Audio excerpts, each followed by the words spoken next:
Assalamualaikum warahmatullahi wabarakatuh. Hi, my name is Muhammad Yangsha Kamil. I am from Group 4, 1CC10. We are going to present our third project. It is called Database Design Analysis for Buying Watch in Online Shop. Okay, without further ado, we're going to the first slide. This first slide, it contains our ERD, or Entity Relationship Diagram, also known as an Entity Relationship Model. What is that? An ERD is a graphical representation that depicts relationships among people, objects, places, concepts, or events within an IT system. An ERD uses data modeling techniques that can help define business processes and serve as the foundation for a relational database. Here. Our ERD has 1, 2, 3, 4, and 5 table, which each of it contains its own data. For example, this in the customer table, it has an ID customer, customer name, and address. And each of it has a common relationship with the other table. For example, this ID customer has its own relationship with the order table here, ID customer. Or we can call it, this is the primary key inside this table, and this is the foreign key inside this table. We're moving on to our second slide. Here is our database design. Our database name is Online Watch Shop. It has 5 tables. The first table is watch, the second table is employee, the third table is supplier, the fourth table is customer, and the last table is order table. Here is our schematic diagram. What is a schematic diagram? That is a simple structure linked to multiple tables and defined by a join path.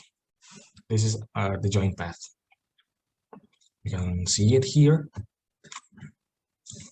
The schematic design contrasts sharply with the normal structure for a transaction processing database, providing fast query response time and a simple schema that can be easily understood by end users and analysts, even if they are unfamiliar with the database structure. So, even for a beginner, we can see it easily, like this. Okay. And we are moving on to our third slide.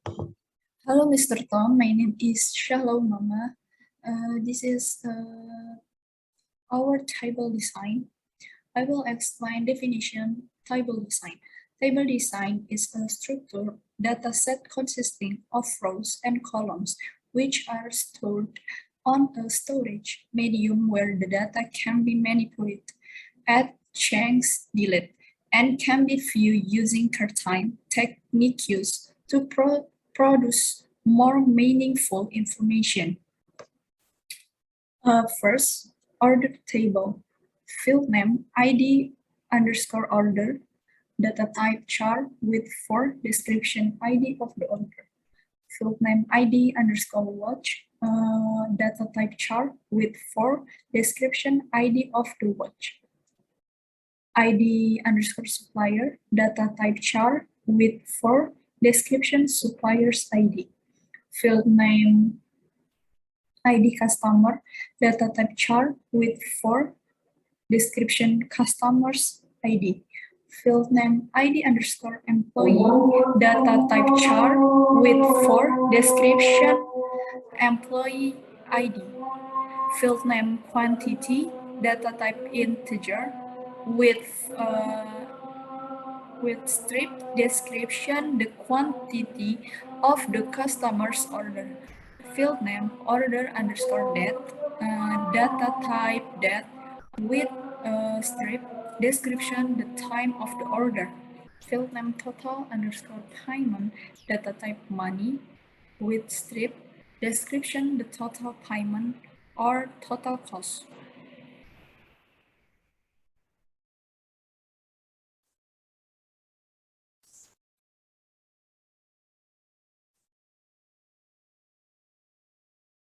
Watch table, field name, ID underscore watch, data type chart with 4 description, ID of the watch, field name brand, data type varchar with 20 description, brand of the watch, field name watch underscore type, data type char with, oh, sorry, data type varchar with 20 description type of the watch, field name stock, data type integer with strip description the stock of the watch, field name price, data type money with strip description the price of the watch.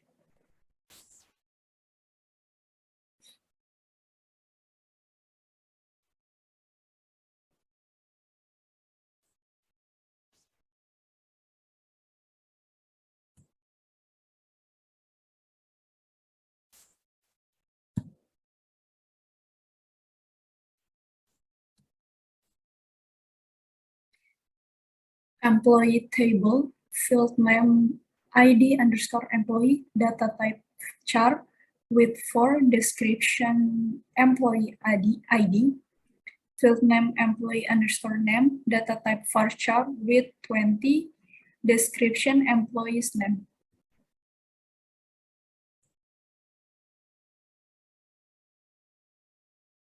Supplier table, field name ID underscore supplier, data type chart with 4 description supplier's ID, field name supplier underscore name, data type varchar with 20 description supplier's name. Okay, next is validation performed. On this slide, there is the order table and the watch table. So getting to the order table, we can see 2 separate rows. On the left side is the validation that is needed or required. And on the right side is the method or methods used for the validation. Okay, before I start explaining about the validation performed, I would like to tell you that I will explain the row on the left side first, and then continue to the row on the right side. So it will be the validation required first, then continue to the method or methods used for the validation. Okay, number 1 is the ID underscore order. So the ID underscore order as the primary key constraint, and so it has to be or it must be unique. Number 2, ID underscore order should be entered in the format ID underscore order like A to Z, A to Z, 0 to 9, 0 to 9 as the tag constraint. ID underscore watch, ID underscore employee, ID underscore supplier, and ID underscore customer as the foreign key constraint on this order table. And lastly, ID underscore order, ID underscore watch, ID underscore employee, ID underscore supplier, and ID underscore customer is must not null clause in the create table statement. Next is the watch table. So same as before, I will explain it on the left side first and then continue to the right side. So validation required first, then continue to the method used for validation. So number 1, the ID underscore watch as the primary key, so it must be unique. Number 2, ID underscore watch should be entered in the format ID underscore watch like A to Z, A to Z, 0 to 9, 0 to 9 as the tag constraint. Last, ID underscore watch, the not null clause in the create table statement. Next validation performed is the employee table, supplier table, and the customer table.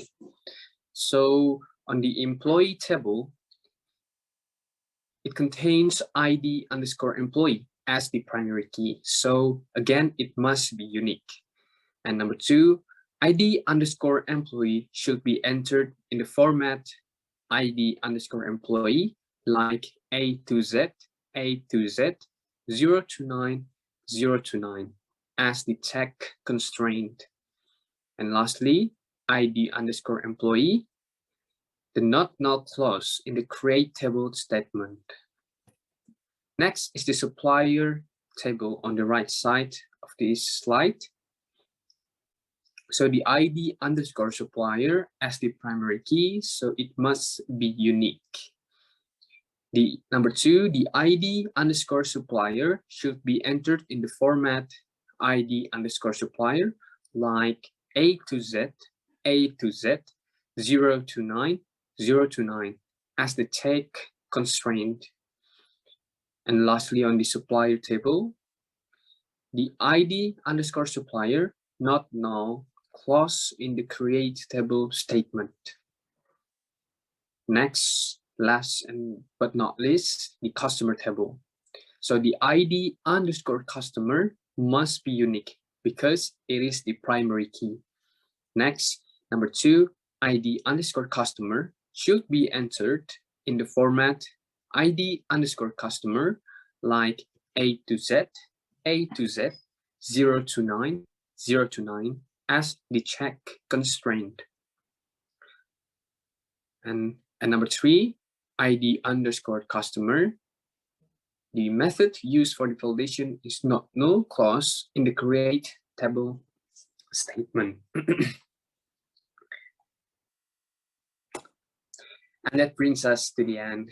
We would like to thank you for your time and attention for today's presentation. And we apologize if there's any kind of mistakes on this presentation. If there are any questions or even critiques for our presentation, feel free to reach us anytime. We will be happy and honored to discuss it together. Thank you and see you next time.